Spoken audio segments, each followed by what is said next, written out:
Diversi commenti sul post voto, Di Rosa contento del risultato ottenuto, probabile l'apparentamento al ballottaggio con Dino Alonge. Cacciatore del PD plaude alla presenza ad Agrigento al Consiglio Comunale di 2 rappresentanti dopo anni di assenza. Il candidato a sindaco Michele Sodano analizza il voto disgiunto e dà appuntamento ai suoi venerdì pomeriggio alla Rotta a San Leone, soddisfazione di Fratelli d'Italia per il voto delle amministrative nell'Agrigentino. Torna in città dal 25 al 30 maggio il master di scrittura della Strada agli Scrittori, giunto alla sua 10ª edizione. Riprende pur parzialmente al Canicattì il servizio sostitutivo tramite le autobotti. Arresto a Canicattì di un individuo per maltrattamenti alla ex convivente da parte dei carabinieri. Si giocherà a Petralia Soprana la finalissima dei playoff tra l'Akragas e il Valderice.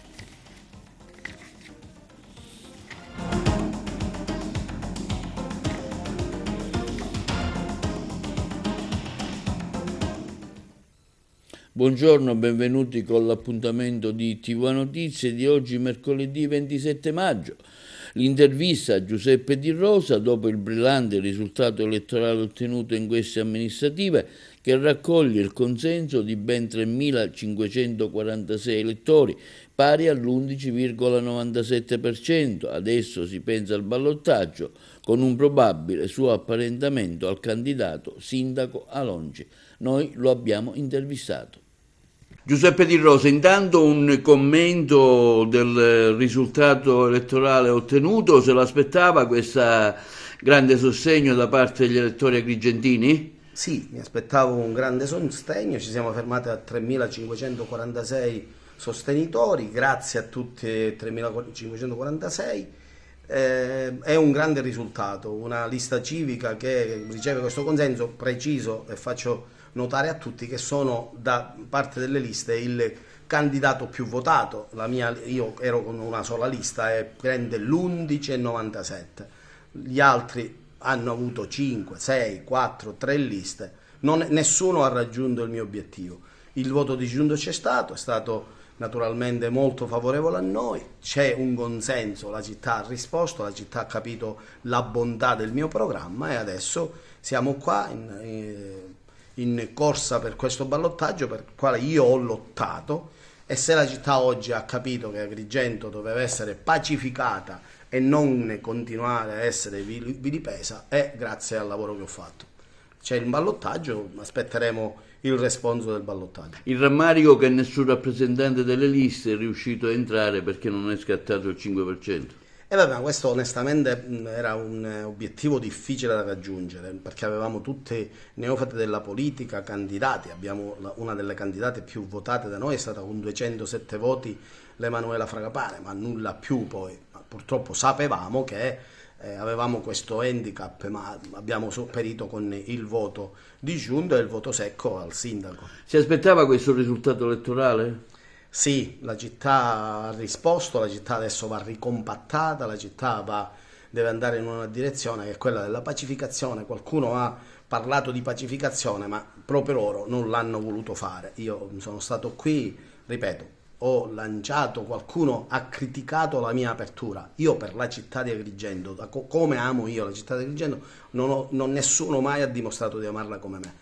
Io sono disposto a tutto per pacificare questa città. La sua posizione al ballottaggio quale sarà in maniera netta e chiara? La mia posizione al ballottaggio sarà quella, ho sempre detto, l'avevo detto al Pirandello, ho proseguito a dirlo, che io al ballottaggio non avrei fatto apparentamenti con nessuno. Se mi viene chiesto da una componente politica di partecipare al ballottaggio oggi, non sarà sicuramente il ruolo che andrò a chiedere di rispettare il programma che hanno votato i 3.546 elettori. Sosterrà Alonge? Non è detto perché ho messo sul tavolo, già con Alonge posso dirlo, ho messo sul tavolo il rispetto di quel programma. Se Alonge e la componente politica che lo appoggia avranno e daranno giusto peso a 3.546 persone, allora sì, Io sono per la pacificazione e per il rilancio della città. Non ho assolutamente problemi a sedermi con nessuno. Senta, si parla poco di acqua. Ieri sono stato a Bonavorone, purtroppo ho visto tantissima gente con molti bidoni che purtroppo non arriva l'acqua e si lamentava di questo. È stato un tema in campagna elettorale poco dibattuto, si è discusso dei grandi metodi, di grandi cose, ma un problema purtroppo ventennale, trentennale di Agrigento dell'acqua non si risolve ancora.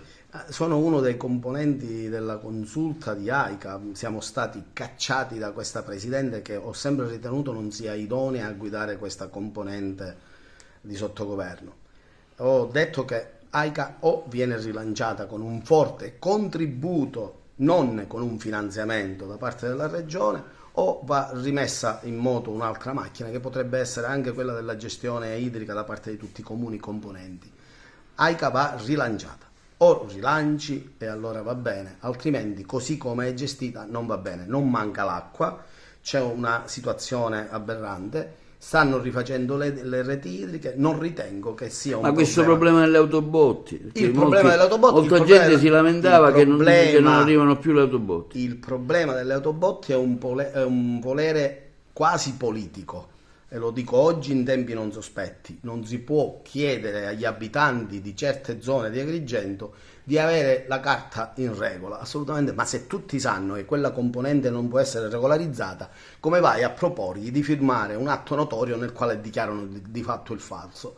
Assolutamente no, va rivista. Il sindaco, in quanto responsabile dell'igiene pubblica, può immediatamente, contattando il prefetto, emanare un'ordinanza dove obbliga AICA a rivendere l'acqua agli autobottisti che possono farne quello che vogliono.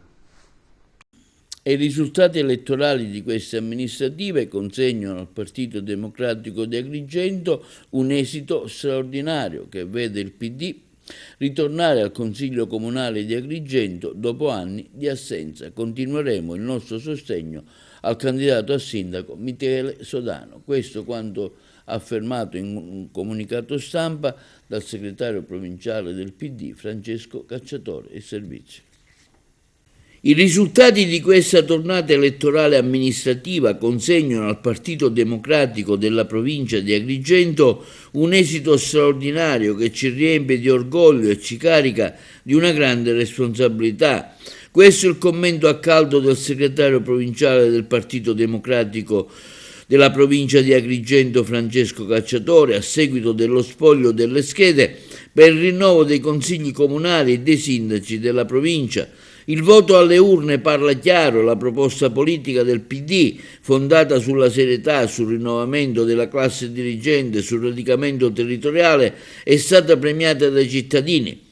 Registriamo vittorie nette nei comuni già ben amministrati come Cammarate e Siculiana, rivinciamo a Sambuca dopo l'interruzione della virtuosa esperienza amministrativa, ritorniamo in Consiglio Comunale dopo anni di assenza nella città capoluogo Agrigento dove andremo al ballottaggio, spingeremo Michele Sodano alla vittoria da una posizione di grande forza e centralità. Un ringraziamento speciale a chi si è speso in condizioni difficili, a Raffadali, Ribera e Cassetermini, ai nostri candidati, ai militanti, alla deputazione che non si sono risparmiati in queste settimane di campagna elettorale. Abbiamo saputo ascoltare i bisogni reali delle persone, parlando di sviluppo, servizi, fondi PNR e futuro, contrapponendo la concretezza alle sterili polemiche a malgoverno.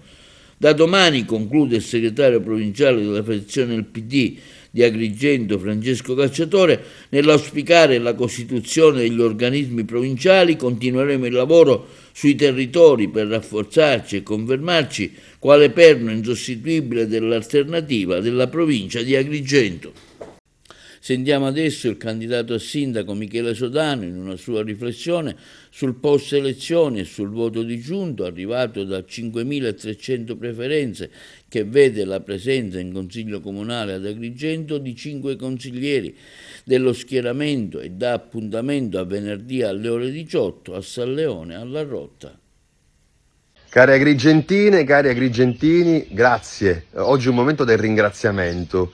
di dirci che insieme abbiamo raggiunto un risultato straordinario, epico, per certi versi inaspettato, visto che ci separavano alla vittoria al primo turno solo 250 voti. Ma non è un problema, arriviamo a un ballottaggio tra 2 settimane con una consapevolezza: quali cose belle nella vita non passano anche da qualche difficoltà. Oggi è un momento di analizzare i dati. Il primo dato è che grazie al sostegno alle liste del Campo Largo arrivano 5 nuovi consiglieri comunali a Palazzo dei Giganti. L'altro dato è quello record, un record per tutta l'Italia di voto disgiunto, 5.300 preferenze che arrivano anche da chi ha scelto di sostenere un consigliere comunale candidato in un altro schieramento. Ecco, tutto questo cosa ci racconta?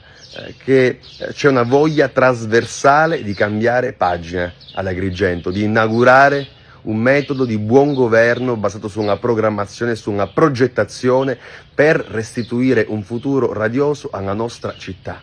È una sfida che abbiamo accettato e che tutti insieme porteremo avanti. Vi invitiamo già adesso ad un primo momento di incontro per guardarci negli occhi venerdì prossimo alle 18 nei locali della Rotta a San Leone, per progettare insieme quelli che saranno i prossimi passi per arrivare ancora più forti, ancora più coesi, ancora più determinati al ballottaggio del 7 e dell'8 giugno. Ma per il momento godiamo di questo risultato straordinario, la mia gratitudine è infinita, un ringraziamento lo faccio sempre anche alla squadra straordinaria che ha supportato fin dall'inizio questo progetto politico. A prestissimo.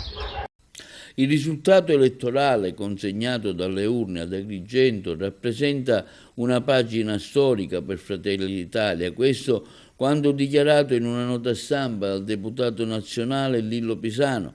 Per la prima volta Fratelli d'Italia, afferma Pisano, è il primo partito del capoluogo agrigentino, con quasi 5.000 voti di lista e migliaia di preferenze personali.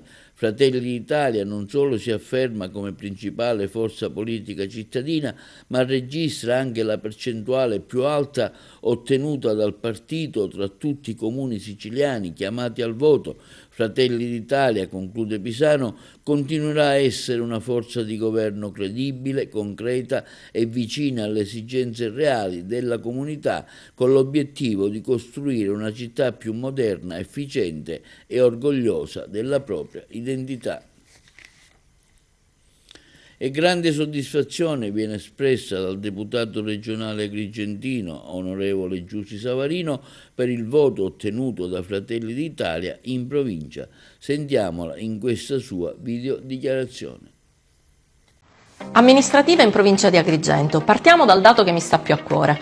Fratelli d'Italia aveva un solo sindaco uscente, ricandidato, che è anche consigliere provinciale, l'amico Gioacchino Nicastro. A Casteltermini vinciamo nonostante le divisioni nel centrodestra artatamente alimentate. Vinciamo e ci rafforziamo, riuscendo a eleggere 6 consiglieri comunali su 8, per cui i miei auguri di buon lavoro a Gioacchino Nicastro e i miei auguri anche agli eletti Serafina, Nino, Alessandra, Teresa, Carmen, Carmelo. Auguri anche agli assessori che saranno designati. Buon lavoro! Ci siamo rafforzati anche a Cammarata, dove abbiamo dato continuità alla buona amministrazione di Mangiapane. È stato riconfermato Nazareno Reina e gli si è affiancata l'elezione anche di una giovane entusiasta che è con noi da diverso tempo, Flavia Russotto.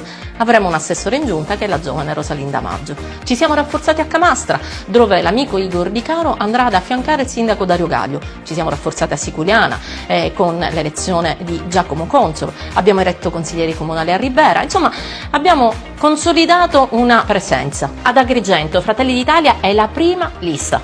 Un risultato sorprendente che registra il migliore risultato di Fratelli d'Italia in queste amministrative in tutta la regione siciliana. Siamo riusciti ad ottenerlo grazie alla nostra classe dirigente, ai giovani, alle donne, ai professionisti che si sono candidati. Certamente hanno trainato il buon Piparo, che è stato il più votato in assoluto con quasi 900 voti.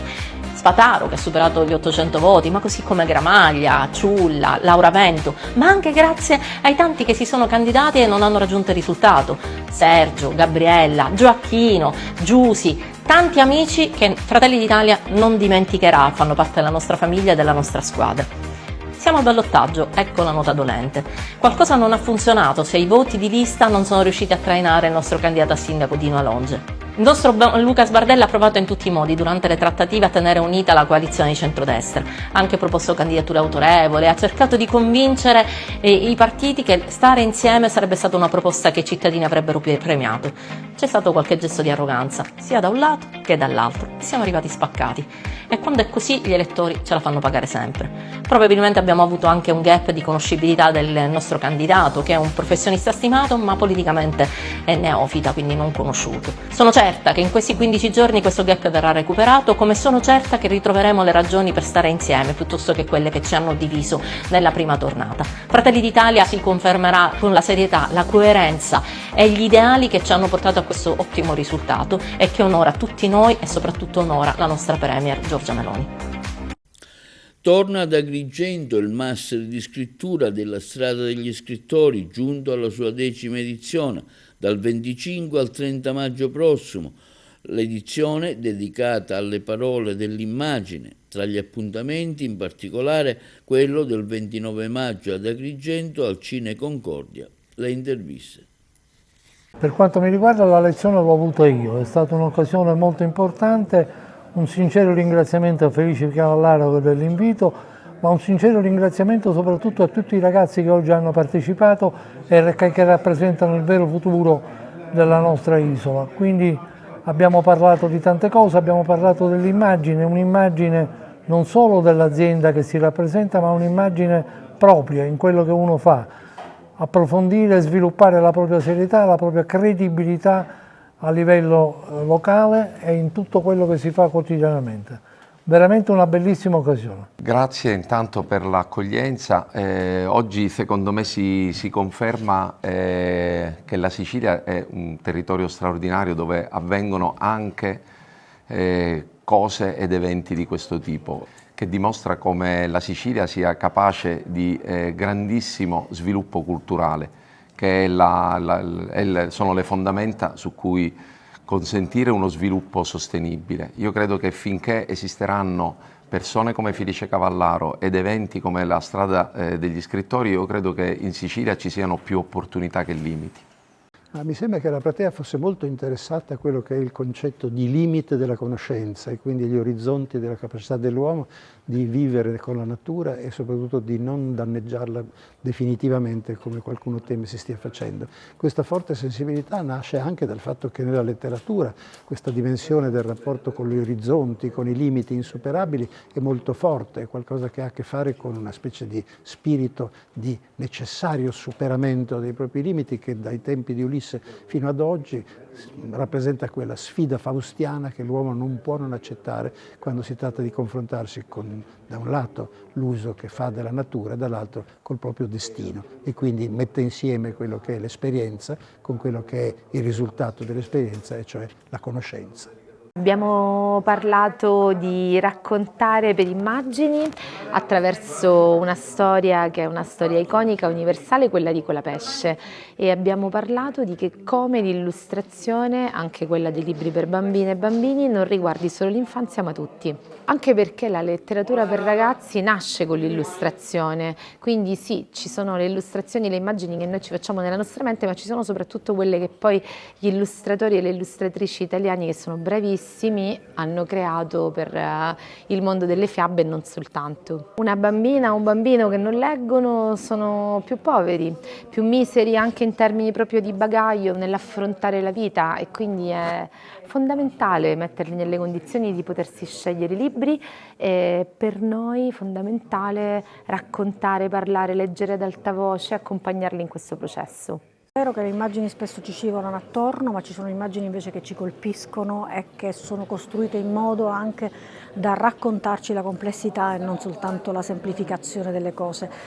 E oggi abbiamo ragionato, lo abbiamo fatto in una maniera veramente particolare, perché abbiamo letto, drammatizzandoli, i racconti che ci sono arrivati dagli studenti di Niscemi che hanno vinto la borsa di studio per partecipare al master e che hanno prodotto degli elaborati in cui c'è dentro veramente il senso della rinascita dopo la distruzione, la frana di Niscemi, e questo è molto bello perché loro hanno davvero avuto una visione e questa visione sono riusciti a comunicarla con i loro racconti anche agli altri partecipanti al master, e quindi abbiamo centrato un obiettivo che è quello di far capire che ognuno di noi, per il ruolo sociale che ha e per quello che è, può davvero contribuire a fare in modo che le cose possano cambiare, a dire che si va avanti, non si sta soltanto fermi nel momento del dolore o della morte, tra virgolette, in senso lato, ma che invece la rinascita è possibile.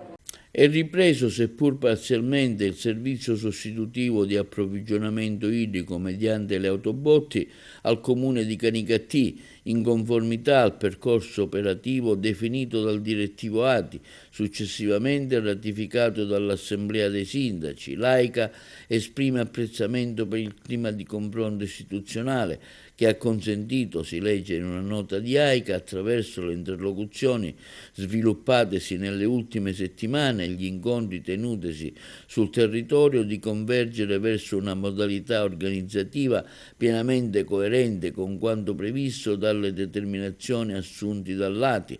Un particolare apprezzamento, continua l'AICA, viene rivolto proprio agli autotrasportatori che, nell'ambito del dialogo intercorso in queste settimane, hanno condiviso la necessità di operare secondo un percorso uniforme, tracciato e conforme alle regole, comprendendo come l'attuale assetto rappresenta oggi l'unica soluzione concretamente praticabile per garantire continuità del servizio, tutela dei cittadini e piena regolarità amministrativa. E per la cronaca, a Canicattì i carabinieri eseguono un'ordinanza di custodia cautelare in carcere verso un 38enne del luogo per maltrattamenti alla sua ex di servizio. I carabinieri della stazione di Canicattì hanno dato esecuzione a un'ordinanza di applicazione della misura cautelare della custodia in carcere emessa dal Tribunale di Agrigento nei confronti di un 38enne del luogo indagato per maltrattamenti in famiglia e danni dell'ex convivente. Il provvedimento restrittivo trae origine dagli accertamenti avviati dopo la denuncia presentata dalla donna, che aveva riferito di essere stata vittima nel tempo di reiterati episodi di aggressione verbale e fisica. In quella circostanza erano state immediatamente attivate le procedure previste dal cosiddetto Codice Rosso, con la trasmissione degli atti all'autorità giudiziaria competente.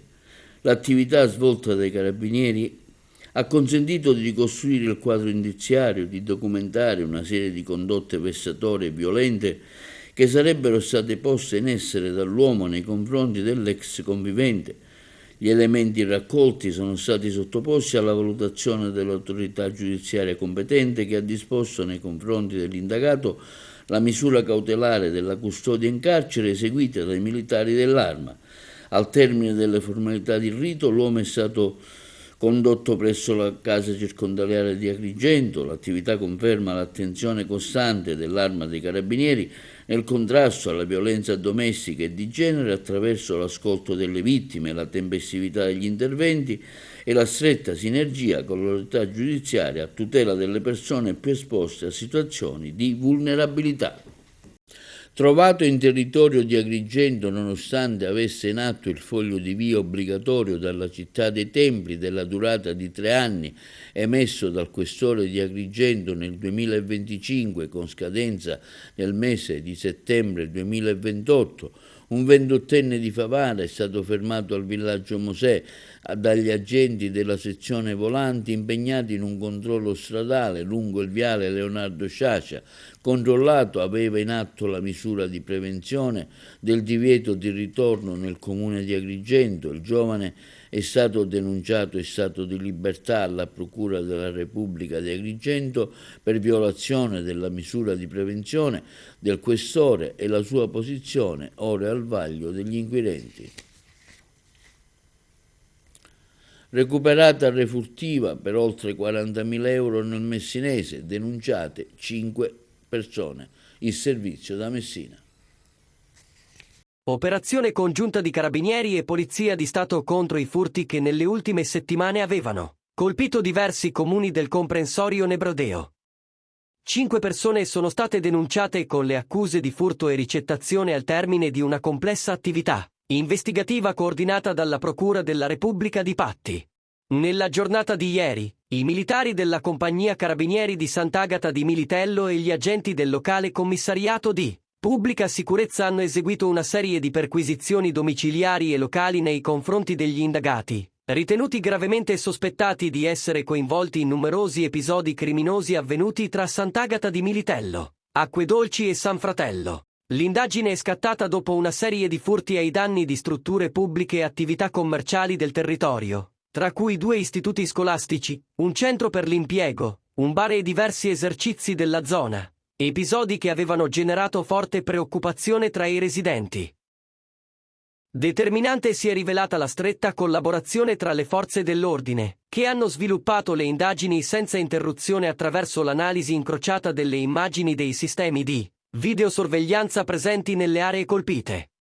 Gli investigatori hanno comparato gli indumenti utilizzati durante i colpi, raccolto impronte sui luoghi dei reati e verificato ogni elemento utile fino ad arrivare all'identificazione dei presunti responsabili. Le perquisizioni eseguite ieri hanno consentito di rafforzare il quadro indiziario. Nelle abitazioni degli indagati sono stati rinvenuti capi d'abbigliamento ritenuti compatibili con quelli immortalati dalle telecamere durante i furti, attrezzi da scasso e numerosi beni rubati. Tra la refurtiva recuperata figurano tagliandi gratta e vinci, dispositivi informatici destinati alle attività scolastiche e altro materiale per un valore complessivo stimato intorno ai 40.000 euro. Particolarmente significativo il recupero della quasi totalità degli oggetti sottratti al liceo classico di Sant'Agata di Militello, uno degli episodi che aveva maggiormente colpito la comunità locale. Nel corso delle indagini è inoltre emerso che per alcuni dei furti sarebbe stato utilizzato anche uno scooter rubato, recuperato dagli investigatori pochi giorni dopo i fatti. Si precisa che per gli indagati vale il principio di non colpevolezza fino ad eventuale sentenza definitiva di condanna. L'operazione rappresenta il risultato di un'attività investigativa sinergica tra Carabinieri e Polizia di Stato che, sotto il coordinamento della Procura di Patti, hanno condiviso e valorizzato rapidamente gli elementi raccolti, fornendo una risposta concreta ai cittadini del territorio interessato dalla sequenza di episodi criminosi. Palermo ha celebrato il valore della professione infermieristica con la terza edizione del Days Award 2026, il prestigioso riconoscimento internazionale dedicato all'ordine degli infermieri. Da Palermo il servizio. Grande soddisfazione anche quest'anno, siamo alla terza edizione, abbiamo concluso proprio oggi questa spettacolare manifestazione e cerimonia che vede proprio vincitori al di là di chi vince, ma vince la professione infermieristica, perché il ruolo degli infermieri, come già abbiamo sempre detto, è un ruolo importantissimo non solo sulle competenze, sulla professionalità, ma su quello che riesce a trasmettere all'utenza, al cittadino che ha di bisogno di avere qualcuno accanto e che trova nell'infermiere una persona con cui confidarsi, parlare, essere ascoltato e alla fine riuscire a dare anche dei risultati, di farlo stare un tantino, come dire, al suo agio in un momento di grande difficoltà. Il premio Daisy nasce circa 26 anni fa negli Stati Uniti, in Italia siamo stati i primi a portarlo a Palermo per riconoscere appunto l'eccellenza nell'ambito infermieristico. All'Ismet siamo stati i primi in Italia a portare questo premio. Daisy, oltre a significare Margherita, che è il simbolo del premio, è un acronimo che vuol dire Disease Attacking the Immune System, che è la patologia per il quale Patrick Barnes è morto nel 1998. Da lì la famiglia Barnes ha voluto riconoscere l'importanza dell'assistenza infermieristica portando questo premio in giro per il mondo. Oggi più di 40 paesi al mondo premiano infermieri e riconoscono l'eccellenza nell'ambito appunto assistenziale. Questo è un momento veramente epocale, si festeggiano i 100 anni con un grande evento dove abbiamo avuto il piacere di avere il Presidente della Repubblica e il 12 maggio sono stati pubblicati i 3 decreti che prevedono la possibilità per gli infermieri di avere dei percorsi specialistici, in modo particolare per quanto riguarda l'infermiere pediatrico e neonatale, per quanto riguarda l'infermiere di famiglia e di comunità e per quanto riguarda l'infermiere dell'emergenza urgenza. Questi 3 percorsi formativi, aggiunti a quello già in essere, che è quello della laurea magistrale di organizzazione manageriale, permette agli infermieri di raggiungere e di valorizzare quelle che sono le competenze che già gli infermieri esercitano all'interno dei setting assistenziali e soprattutto danno la possibilità ai giovani infermieri di costruirsi dei percorsi di carriera. Credo che questo sia veramente un momento fondamentale. Noi riteniamo come federazione che soltanto attraverso l'evoluzione, le competenze, la presa in carico, la soddisfazione di quelli che sono i bisogni del paziente si può veramente aiutare a mantenere vivo il nostro sistema sanitario nazionale. Linea alla regia per la pubblicità. Via libera allo stanziamento di 60 milioni di euro con i quali la Regione Siciliana parteciperà al finanziamento dei lavori di rifacimento dello stadio Renzo Barbera di Palermo. La Giunta Schifani ha approvato oggi una rimodulazione delle risorse comunitarie che individua le somme necessarie. Sentiamo il Presidente in questa sua videodichiarazione. Palermo ha il diritto e il dovere di avere un grande stadio, uno stadio ristrutturato, all'avanguardia, e noi come governo Schifani abbiamo fatto la nostra parte, abbiamo stanziato ben 60 milioni che contribuiranno a fare in modo che questi lavori si possano realizzare. Io credo che sia un atto dovuto, un atto di amore nei confronti della città che merita questo ed altro, in particolar modo in questi sforzi sportivi di questo campionato dove aspiriamo sempre di più ad andare in Serie A. Facciamo questa parte, andiamo avanti, crediamoci e siamo certi che con questo nuovo stadio potremo anche ospitare i futuri campionati europei del 2032. Grazie a lei Presidente a nome di tutti i siciliani e di tutti i cittadini del Mezzogiorno italiano, perché poter ospitare un evento di questa portata che UEFA certifica in oltre 1 miliardo di euro nel turismo, in tutte le attività collaterali, sarà un successo strepitoso che a giugno del 2032 gli uomini del Sud avranno, e le donne e i bambini del Sud avranno grazie al suo aiuto. Ce la faremo. Grazie Presidente. La SD Polizia di Stato di Palermo organizza la mezza maratona della memoria, giunta alla sua terza edizione, la manifestazione di atletica leggera di corsa su strada sulla distanza di mezza maratona inserita nel calendario nazionale FIDAL. I colleghi di Palermo. Diffondere e affermare la legalità attraverso lo sport. È il mezzo più invadente che la società odierna può trasmettere alla comunità. Lo sport è momento di aggregazione, momento di divulgazione dei sani valori, perché attraverso lo sport trasmettiamo quei concetti di aggregazione, di inclusività, trasmettiamo quei valori che difficilmente in altri contesti possono essere trasmessi. E oggi, a ridosso della terza edizione della mezza maratona della memoria, noi siamo contenti dei risultati ottenuti, perché circa 800 persone più i camminatori si concentreranno nella zona di Via D'Amelio, luogo di concentrazione, luogo di memoria, è il luogo che ci riporta a momenti tristi di questa nostra realtà. E allora noi con lo sport, con la giusta sobrietà, cerchiamo in ogni modo di divulgare la memoria, divulgare sani concetti di vita e divulgare quello che meglio lo sport può trasmettere, soprattutto ai giovani che sono il nostro futuro. Com'è nata questa iniziativa? L'iniziativa nasce da un gruppo di poliziotti che si riuniscono alla squadra mobile nel lontano 2009.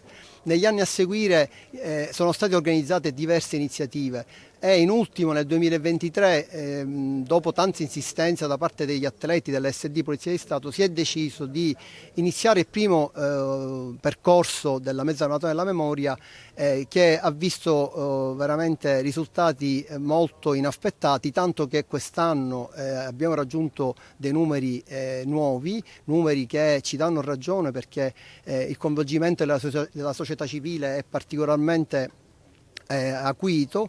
E quindi cercheremo di trasmettere questa iniziativa sempre nel migliore dei modi e in tutto il palcoscenico che il podismo può eventualmente accogliere. Spazio allo sport in un momento difficile, però spazio allo sport che non è soltanto sport. Con questo evento e con questa iniziativa noi abbracciamo lo sport e abbracciamo la legalità. Qua siamo di fronte ad una iniziativa molto importante, è una maratona che è già alla terza edizione, sta crescendo sempre di più e devo dire che è veramente un evento da prendere in considerazione come un evento importante per la città di Palermo. Sarà lo stadio di Petralia Soprana, nel cuore delle Madonie, a ospitare la finalissima dei play-off tra l'Akragas e il Valderice. Se ne parla Carmelo Lendini. Sarà lo stadio Pietro Sorrentino di Petralia Soprana in provincia di Palermo, che si trova nella frazione di Fasanò ad ospitare la finalissima playoff Akragas Valderice. Lo ha comunicato la LND Sicilia con un proprio comunicato ufficiale. La sfida, che vale una stagione per i colori biancazzurri, si disputerà domenica 31 maggio a partire dalle ore 16. I tifosi biancazzurri sono in fermento e pronti ad organizzare la trasferta che li porterà tra le Madonie.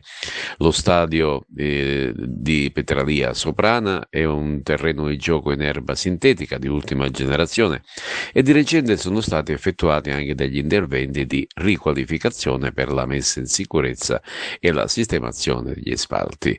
Di recente lo stadio Pietro Sorrentino sempre di Petralia Soprana è stato teatro della sfida Alcamo-Aragona vinta dalla compagine trapanese e che ha permesso di accedere al campionato di eccellenza.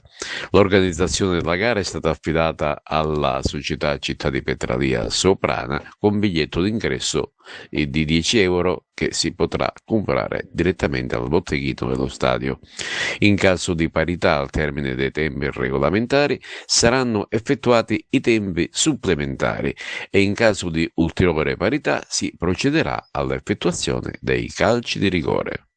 Nuova tappa a Palermo del percorso regionale dedicato alla comunicazione all'Istituto Comprensivo di Vittorio nel progetto Scuole per Comunicare, rete che in tutta la Sicilia promuove l'inclusione sociale e accessibilità culturale. Il servizio di Palermo. Cosa significa per la vostra scuola ospitare questa tappa regionale dedicata alla comunicazione aumentativa e alternativa? Per noi significa testimoniare il nostro impegno verso i soggetti con disturbi specifici complessi e soprattutto creare il nostro apporto, impegno, testimoniare il nostro impegno verso quello che vogliono essere i processi di inclusione che devono iniziare a scuola ma che devono continuare anche fuori la scuola per tutti i soggetti che sono affetti da comunicazione non verbale e che possono essere sia transitorie che invece in maniera permanente. Cosa cambia concretamente nella vita degli studenti e delle famiglie? Allora, nella vita dei soggetti con comunicazione non verbale può cambiare tanto perché la comunicazione non verbale non ti permette di esprimere quelle che sono le tue semplici sensazioni, anche la fame, la sete, la gioia, il dolore, la paura. Questo quindi attraverso i supporti che ci può dare e le competenze che si possono acquisire attraverso questa metodologia della comunicazione aumentativa alternativa possono permettere a tutti un diritto alla voce e alla comunicazione. Oggi si parla di inclusione, ecco quanto è importante investire su progetti come questo. Io ritengo che sia fondamentale perché bisogna includere tutti, soprattutto i più fragili, infatti si parlerà di disabili ma anche di altro, di giovani che sono emarginati. Noi conosciamo questo quartiere e sappiamo che non hanno tutti i servizi che ne hanno altri, per cui come istituzione dobbiamo investire risorse attraverso il terzo settore, la scuola, per poter non lasciare nessuno indietro. In quanto come amministrazione comunale siamo sul pezzo, sulla scuola abbiamo dato dei segnali, stiamo dando dei segnali e daremo segnali in modo particolare a questa parte di territorio che è il territorio dello Sperone, dove le criticità sono tantissime, ma il Comune di Palermo su questo ha investito e sta investendo anche con strutture scolastiche in merito ad asili nido, in merito al Polo Sud, rispetto a tutta una serie di strutturazioni che sono stati fatte anche alla Casa del Francese fanciullo, Cottuso, eccetera, eccetera. Quindi questi momenti ben vengano, perché questo non fa altro che far crescere ai ragazzi che ne hanno tanto bisogno, perché quando si parla di inclusione, coinvolgimento e partecipazione, ritengo che la scuola congiuntamente, diciamo, alle istituzioni danno un messaggio che è chiaro e che quindi necessitano in modo particolare questa parte di città.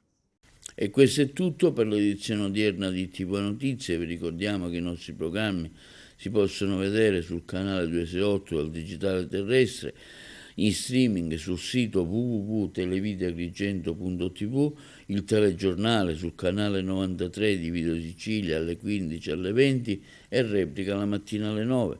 I nostri servizi inoltre si possono visionare sul canale YouTube di TVA Televideo Agrigento. E questo è tutto per oggi e vi auguriamo una buona serata.